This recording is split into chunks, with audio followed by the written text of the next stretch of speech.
வணக்கம். இது என்ன தெரியுதா? நெற்கதிர். நெற்கதிர்ங்கிறது தெரியும். இப்போ பாருங்க, இது நெற்கதிரை நாம் என்ன பண்ணியிருக்கோம் அப்படிங்கிற விஷயத்த இதை பார்ப்போம்.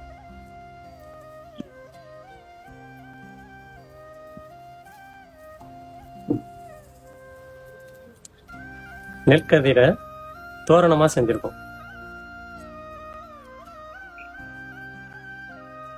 பார்த்தீங்களா?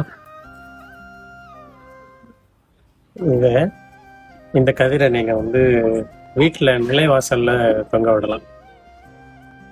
அதுக்கப்புறம் கடைகளில், கடை வாசல்களில், நிறுவனங்களில், அலுவலக வாசல்களில் இதை தொங்க விடலாம். அழகாக இருக்கும். பழமையை மீட்டெடுத்த உங்களுடைய பங்களிப்பாகவும் இருக்கும். இப்போ இதை செய்கிறவங்க மிக குறைவு.